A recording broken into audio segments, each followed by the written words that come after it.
El siglo de las luces. Autor Alejo Carpentier, capítulo 14.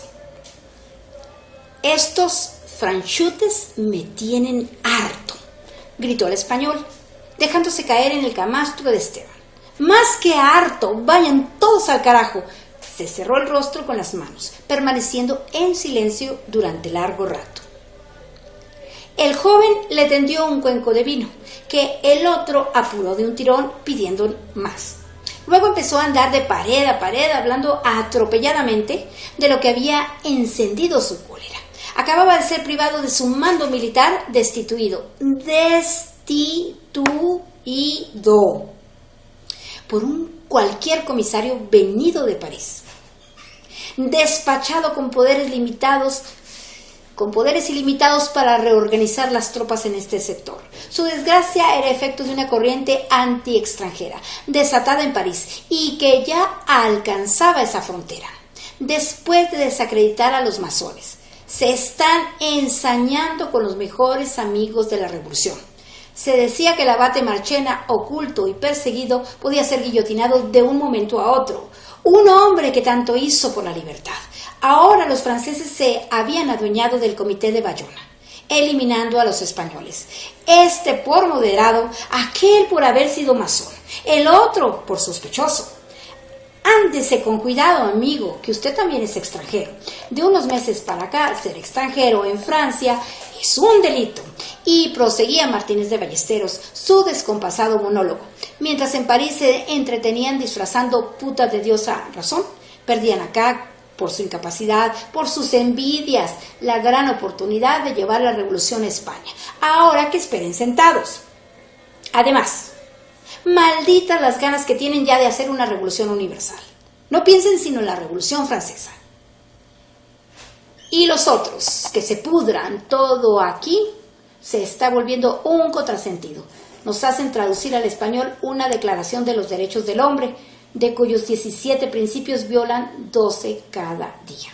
Tomaron la Bastilla para libertar a 4 falsarios, 2 locos y un maricón, pero crearon el presidio de Cayena, que es mucho peor que cualquier Bastilla. Esteban, temiendo que un vecino pudiera oírlo, invocó el pretexto de tener que comprar papel de escribir para sacar el desaforado a la calle. Pasando frente a la antigua casa Araneder, fueron a la Librairie de la Trinité, que ahora se llamaba de la Fraternité, por su oportuna reforma de rótulo. Era una tienda mal alumbrada, de bajo puntal, de cuyas vigas colgaba un quinqué encendido a media mañana. Esteban solía pasar allí largas horas, hojeando libros nuevos, en una atmósfera que algo le recordaba la última sala del almacén habanero, por una acumulación de objetos polvorientos, de donde emergían esferas armilares, planisferios, catalejos de marina, artefactos de física. Martínez de Ballesteros se encogió de hombros ante unos grabados recién recibidos que evocaban los grandes momentos de la historia de Grecia y Roma. Hoy, cualquier mequetrefe se cree hecho de la madera de los gracos, Catón o Bruto, murmuró. Y, acercándose a un pianoforte maltrecho, se puso a hojear las últimas canciones de François Girouet, editadas por Frédéric, que en todas partes se cantaban con acompañamiento de guitarra, según una clave cifrada que fácilmente se entendía. Mostró los títulos a Esteban. El árbol de la libertad, himno a la razón, el despotismo aplastado, la nodriza republicana, himno al salitre, el despertar de los patriotas, cántico de los 1000 herederos de la manufactura de armas. Hasta la música era racionalizada, dijo. Han llegado a creer que quien escriba una sonata falta a sus deberes revolucionarios. El mismo Gretry nos endilga la carmañola al final de sus ballets para presumir de civismo y para manifestar de algún modo su protesta contra las producciones de François Girouet. Atacó un allegro de sonata con brío infernal, descargando su enojo en el teclado del instrumento. No debería tocar música de un masón como Mozart, dijo al terminar el trozo. Podría haber un delator oculto en la caja de armonía. Comprado el papel, Salió Esteban de la tienda, seguido del español, que no quería quedarse solo con el despecho a cuestas. A pesar de la lluvia helada que empezaba a caer, un verdugo de boina estaba desenfundando la guillotina en espera de algún condenado que largaría la cabeza sin que nadie lo viese. Fuera de los guardias ya apostados al pie del tratado, saja que te saja, rezongó Martínez de Ballesteros. Exterminios en Nantes, exterminios en Lyon, exterminios en París. La humanidad saldrá regenerada de este baño de sangre, dijo Esteban. No me cite frases ajenas y sobre todo no me venga con el mar rojo de Saint-Just. Nunca había podido decir sino Saint-Just. Que eso no pasa de ser mala retórica, dijo el otro. Se cruzaron con la carreta de siempre, donde un cura de manos atadas era llevado al patíbulo y siguiendo al muelle se detuvieron ante una barca pesquera en cuya cubierta coleaban sardinas y atunes en torno a una leonada raya de bodegón flamenco. Martínez de Ballesteros arrancó una llave de hierro que llevaba cosida en la leontina del reloj y la arrojó al agua con gesto rabioso. Una llave de la Bastilla, dijo. Además era falsa. Hay cerrajeros que las fabrican en enormes cantidades. Han llenado el mundo con esos talismanes. Ahora tenemos más llaves de la Bastilla que pedazos de la cruz de Cristo. Mirando hacia Ciboure, Esteban advirtió con un insólito movimiento de gentes en el camino de Hendaya. Unos soldados del regimiento de cazadores de los Pirineos llegaban en desorden, por grupos sueltos, algunos cantando, pero tan cansados los más, tan afanosos de treparse a cualquier carro para adelantar un trecho sin caminar, que quienes cantaban solo podían hacerlo por bebidos. Aquello parecía un ejército a la desbandada, sin rumbo, desatendido por sus oficiales de a caballo, que ya desembocaban por esta banda de la bahía, poniendo el pie en tierra frente a un figón para secar sus trajes mojados. Al calor de alguna chimenea, un miedo visceral se apoderó de Esteban. Ante la idea de que aquellas tropas pudiesen venir vencidas, acaso acosadas por las fuerzas enemigas al mando del marqués de Saint-Simon, jefe de una partida de emigrados, de quien se esperaba desde hacía tiempo una ofensiva audaz. Pero mirándose de cerca a los recién llegados, se les veía más enlodados y llovidos que derrotados en alguna batalla. Mientras los catarrosos y enfermos buscaban el amparo de los aleros y muros resguardados de la garúa, armaban un vivaque, los más, pasándose el aguardiente, los arenques y el pan de munición. Ya instalaban los vivanderos sus parrillas, sacando un denso humo de la leña húmeda, cuando Martínez de Ballesteros se acercó a un cañonero que llevaba una ristra de ajos en el hombro para conocer la causa de aquel inesperado movimiento de tropas. «Vamos a América», dijo el soldado, largando la palabra que de súbito puso en fulgor solar en la mente de Esteban.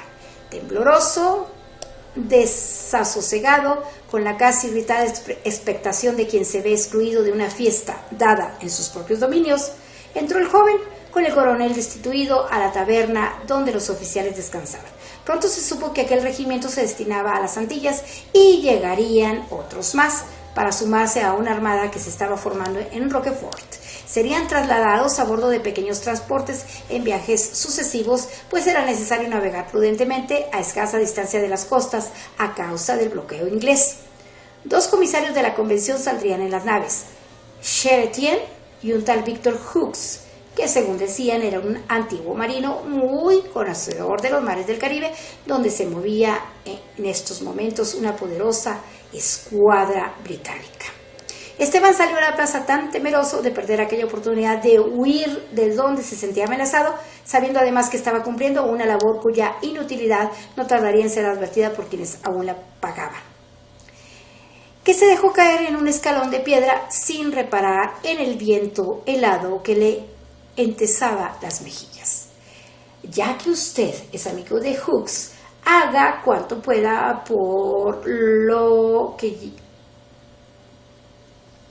porque lo lleven». Hooks se ha vuelto un hombre poderoso desde que cuenta con el apoyo de D'Albaradi.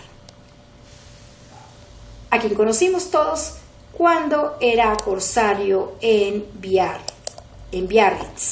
Aquí se está usted pudriendo, los papeles que traduce se quedan amontonados en un sótano. Y es usted extranjero, téngalo en cuenta. Esteban estrechó la mano. ¿Y qué va usted a hacer ahora?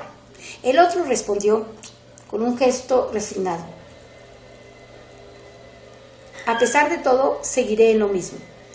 Cuanto se ha trabajado en hacer revoluciones, es difícil volver a lo de antes.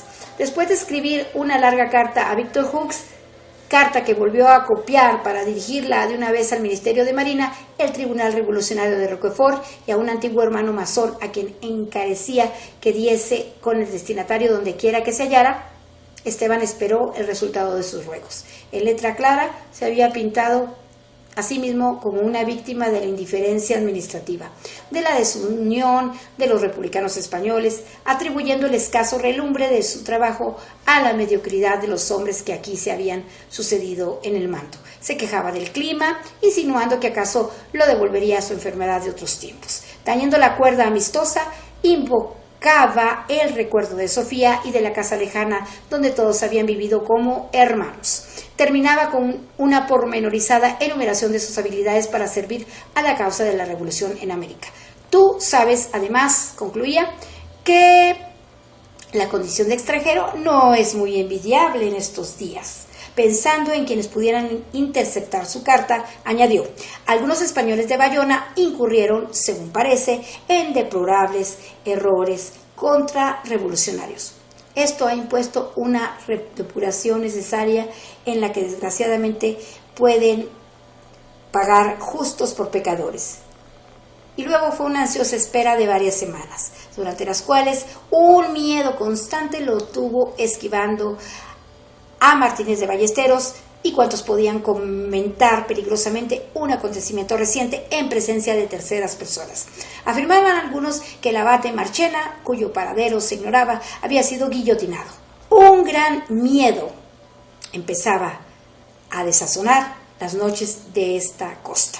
Muchos ojos miraban a las calles desde los póstigos, entornados de sus casas en tinieblas. Esteban huía de su albergue. Poco antes del alba, yéndose a pie bajo la lluvia a los pueblos próximos, donde bebía el vinazo de cualquier parador, de cualquier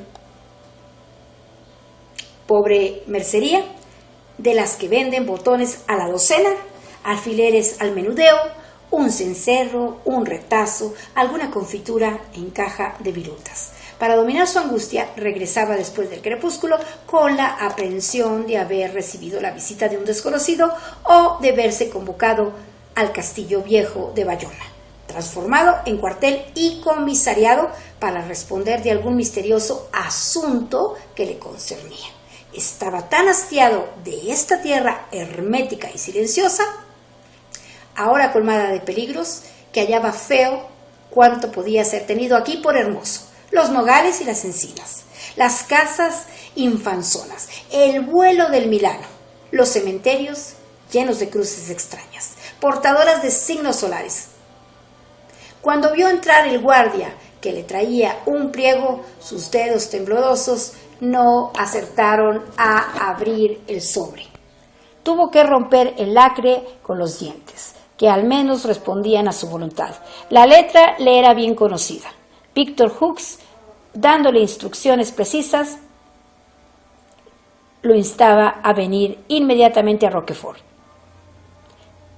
ofreciéndole un cargo de escribano en la armada que habría de partir muy pronto de la isla de Aix, dueño del papel que equivalía a un salvoconducto. Esteban saldría de San Juan de la Luz con uno de los regimientos de cazadores vascos que iban a agregarse a la expedición. Expedición azarosa, destinada a resolver problemas sobre la marcha, pues se ignoraba, por falta de noticias, si los ingleses habían ocupado las posesiones francesas de las Antillas. El destino teórico del viaje era la isla de la Guadalupe, o de Guadalupe, de donde, en caso de no poderse desembarcar, la escuadra seguiría hasta Saint-Domingue. Víctor abrazó fríamente al joven. Al cabo de la larga separación, había adelgazado un poco y su rostro, esculpido en fuertes relieves, reflejaba una energía acrecida por el mando, rodeado de oficiales. Estaba entregado al tráfago de los preparativos finales, estudiando mapas y dictando cartas en una sala llena de armas, instrumentos de cirugía, tambores y banderas enrolladas. Hablaremos luego, dijo, volviéndole las espaldas para leer un despacho. Vete a la intendencia, rectificó. Vaya a la intendencia y espere órdenes mías. A pesar de que el tuteo en aquellos días se tenía por una muestra de espíritu revolucionario, el otro acababa de afirmar un matiz. Esteban comprendió que Víctor se había impuesto la primera disciplina requerida por el oficio de conductor de hombres, la de no tener amigos. Aquí termina el capítulo 14 o capítulo 14 del libro que se titula El siglo de las luces de Alejo Carpentier. Son las 6 de la tarde con 15 minutos y hoy es 21 de junio del 2019.